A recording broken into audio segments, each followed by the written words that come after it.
I'm Karole. I'm sitting at table 12, the table that no one really wants to be at. The ballroom is filled with 200 guests, all laughing and having a great time at my expense. My sister's fiancé, Ryan, just said into the microphone, her sister is just a pathetic single mom.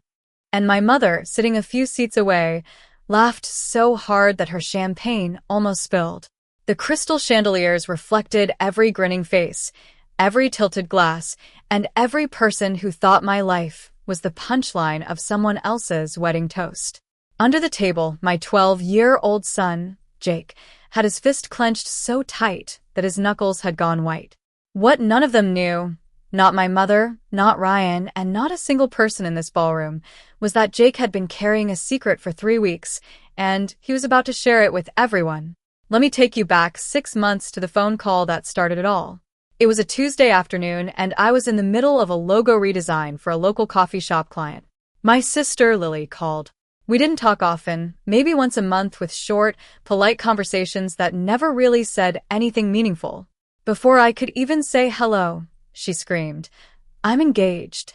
I genuinely said congratulations.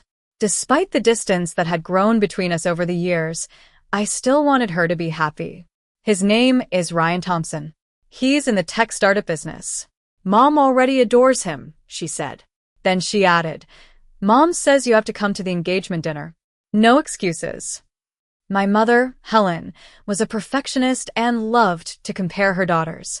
Lily was the one who got the good looks, a high-profile marketing job at a big company, and a wide social circle in the city. I, on the other hand, got divorced at 28. I moved into a small one-bedroom apartment and built my freelance graphic design business from an old, second-hand desk. My walls were covered with designs I was proud of, but Helen never once asked to see them. That night, after Jake went to bed, I scrolled through the family group chat. Lily had posted a photo of her engagement ring, a huge diamond in a platinum setting. Mom's message at the bottom of the thread read, "Finally, one of my daughters did something right." I read it twice and then closed the app, going back to my work. Some messages are better left unresponded to, but remembered.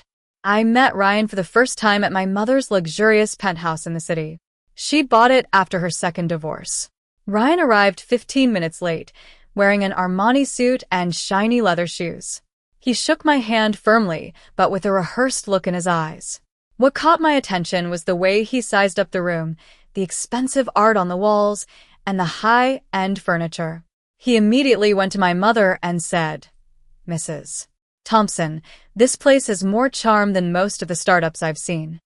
My mother beamed and started telling the story of how she got a particular painting. I watched as Ryan nodded and asked all the right questions, mirroring her body language. When he finally turned to me, the warmth in his eyes dropped a few degrees. "Carol, great to finally meet you," he said, shaking my hand briefly and then turning back to Lily. During dinner, I saw Ryan check his phone under the table. The screen lit up with a name, S, and a heart emoji. He quickly swiped it away. I tried to convince myself it was nothing. On the drive home, Jake was unusually quiet for the first 15 minutes. Then he said, "Mom, why doesn't Grandma ever ask about your work?" She asked Ryan about his job 5 times. I didn't have a good answer for him. I didn't want to tell him that my mother had never forgiven me for my divorce. My ex-husband, Tom, and I split when Jake was 5. He'd been having an affair with a co-worker for months. I found out through a credit card bill for a fancy hotel on a weekend. He'd said he was on a business trip. I filed for divorce, he signed, and he moved to another state. He called Jake less, and less until he stopped calling altogether. My mother's response was, "You must have done something to push him away, Carol." After that, I stopped trying to win my mother's approval. I focused on building my business and raising Jake. We had a simple but comfortable life. Jake was a smart and curious kid, getting straight A's in school. Our apartment, though small, was filled with things we'd chosen together. Jake said, "Mom, I don't trust him. He smiles too much." I almost laughed and said, "That's not a crime, Jake." But he replied, "No, but it's a sign." 4 months before the wedding, Lily called and said she wanted me to be a bridesmaid. For a moment, I felt a glimmer of hope and warmth. But the next morning, my mother called.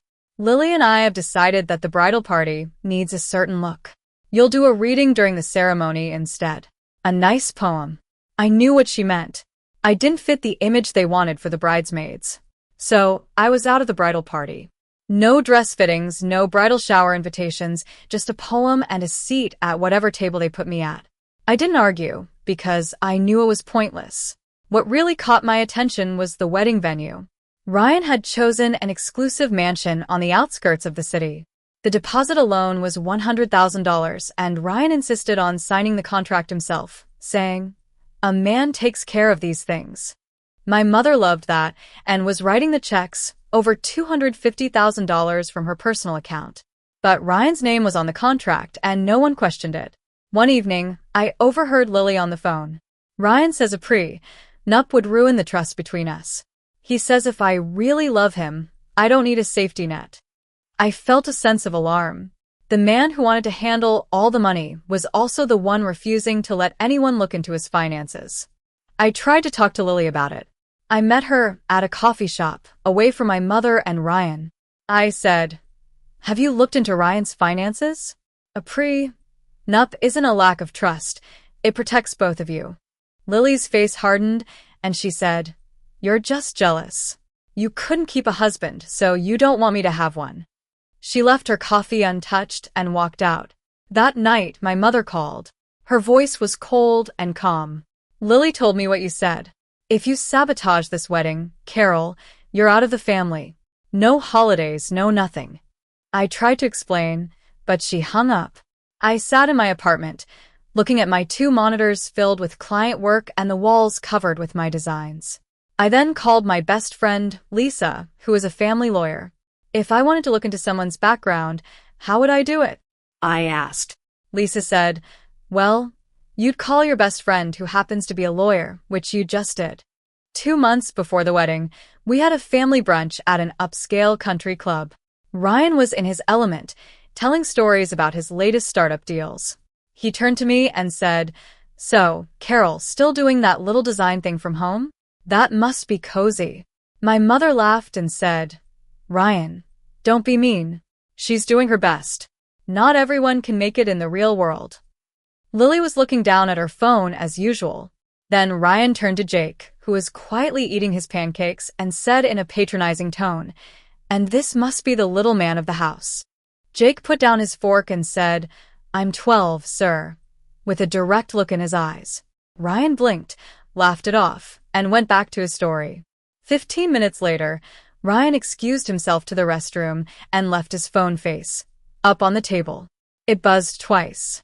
The lock screen notification was visible. It was from S and said, "Miss you. When are you coming back to the city?"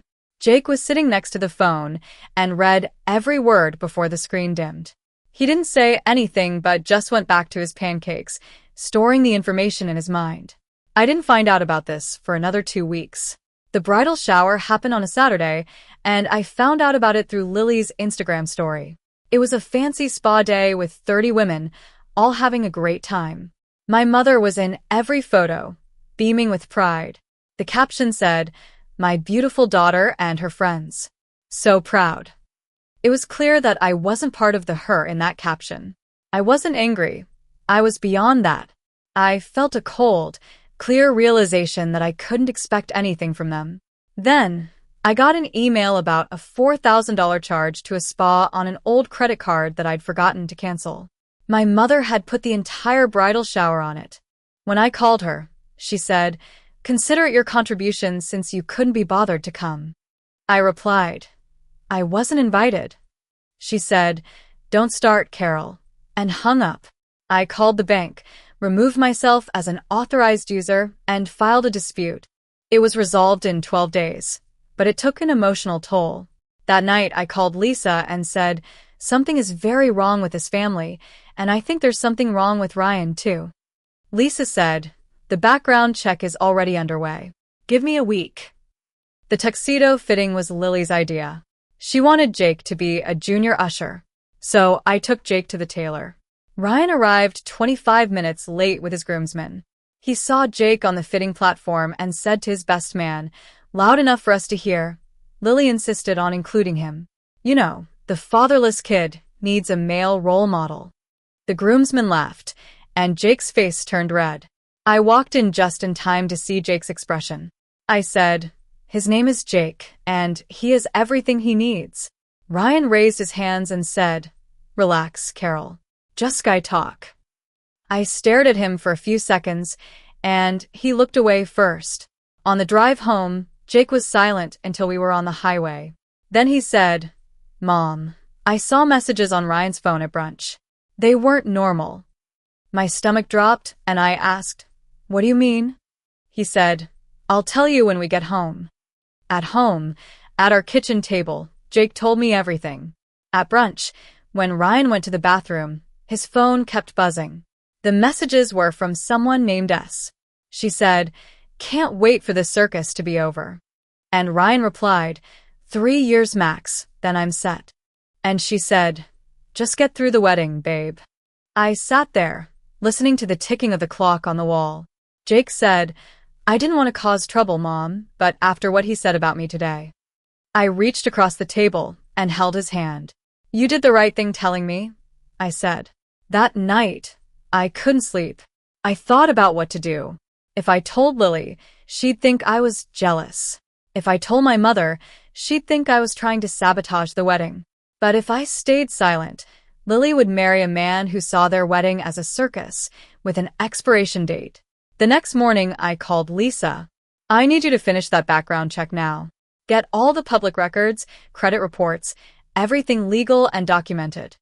Lisa said, give me a week, and if what Jake saw is true, this isn't just about Lily anymore. The rehearsal dinner was at a fancy French restaurant. Ryan stood up to toast. To family, the ones who show up, he said, looking directly at me. There was polite laughter. Midway through dessert, Ryan went outside with his groomsmen for cigars and left his phone on the table. It started buzzing repeatedly. Jake glanced at me, and since I was talking to a distant relative, no one was watching him. He reached over, tilted the phone, and saw the messages from S. He quickly took 4 clear, stamped photos of a lock screen notifications. Then he put the phone back exactly as it was. The next morning, my mother summoned me to her penthouse. She was sitting in the living room, sipping coffee from a designer cup. I know you have opinions about Ryan. You will keep them to yourself tomorrow. This is Lily's day, she said. I tried to explain, but she cut me off. If you cause any drama at the wedding, you're out of the family. I left without saying a word. In the car, my phone rang. It was an email from Lisa with a subject line, background results, Ryan Thompson. The body of the email said, call me. Now. I called, and what Lisa told me over the next 15 minutes changed everything. Ryan Thompson has $200,000 in personal debt, including student loans, maxed out credit cards, and a high-interest personal loan. His job at the startup ended 3 months ago. He was fired for misrepresentation of client data. And the company he claims to own is just a shell with no employees and no revenue, and its address is a P.O. box. I pulled the car over and pressed my forehead against the steering wheel. Ryan wasn't marrying Lily for love. He was marrying her for her money. I had the proof, Jake's screenshots and Lisa's background report. But I didn't have a family willing to listen. On the morning of the wedding, I put on a simple black dress and pinned my hair back.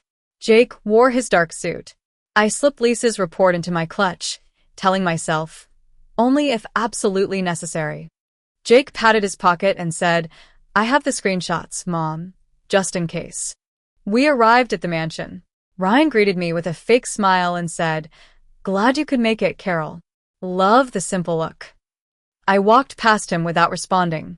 Inside the ballroom, we found our place cards at table 12, in the back corner. Jake said, table 12, the table for people they wish didn't come. I was prepared to stay silent and let Lily have her day. But then Ryan took the microphone. He said, I want to thank everyone for coming, even those who didn't quite believe in us. He looked at me and continued, some people here are just pathetic single moms trying to figure it out. The room erupted in laughter. I felt the heat rise in my face, but I didn't move. Then, I felt Jake's chair slide back. Before I could stop him, he was on his feet and walking towards the front of the room. He took the microphone and said, "I know something about the groom." The room went silent. Jake stood tall and said, "3 weeks ago at the rehearsal dinner, I saw messages on your phone, Ryan. Messages from someone named S. She called the wedding a circus, and you said 3 years max." Ryan tried to brush it off, saying Jake was making things up. But Jake held up his phone with the screenshots. The room fell into a dead silence. I walked up to Jake and stood beside him. I said, "My son is telling the truth, and I have documentation to support it." I held up Lisa's report. Ryan's face turned pale. Lily stood up and asked, "Ryan, is this true?" Ryan tried to blame me, saying I was jealous and had fabricated the evidence. But I opened the report to the last page and showed Lily Lisa's bar number, saying, "This is all public record. You can verify it." Lily took the report and started reading. As she read, her face changed. She said, "You told me your company was successful. You told me a prenup was an insult to our love." The guests started murmuring. Ryan tried to defend himself, but it was too late. His best man started distancing himself from him. Lily walked to the microphone and said, "The marriage certificate hasn't been signed yet. Reverend, please don't file the paperwork." She turned to Ryan and said, "We're done, Ryan. And the venue contract is in your name. The $100,000 deposit is your problem now." Ryan looked around the room, trying to find an ally, but no one came to his aid. He turned and walked out of the ballroom, and no one followed him. After that, my mother turned to me and said, "Are you happy now? You ruined your sister's wedding." I replied, "Mom, I didn't ruin anything. Ryan did." Lily stepped in and said, "Mom, stop. Carol saved me." My mother was at a loss for words. Lily then walked up to me and gave me a long, tight hug. She said, "I should have listened to you 3 months ago." 2 days after the wedding, Lisa called to say that the marriage certificate was never signed, so legally, no marriage took place. Ryan was left with the non-refundable venue deposit and all his debts. A week later, my mother called. Her voice was soft and hesitant. "I owe you an apology. I was afraid that you and Lily would end up like me alone. When you got divorced, I saw myself in you, and I hated it." I told her that it would take more than a phone call to make things right, but I was willing to give her a chance. 1 month later, Lily was a different person. She hired a lawyer to audit her finances and found that Ryan had opened a joint credit card in their names without her knowledge, with $15,000 in charges. She filed a dispute and closed the account. She sold her engagement ring and used the money to rent a small apartment of her own. She also started therapy to deal with the emotional aftermath. A few months after the non-wedding, I got a branding contract from a startup founder who had been at the wedding. He said he was impressed by the way I'd exposed Ryan without raising my voice. My client list grew, and my income increased by 40%. Jake continued to thrive.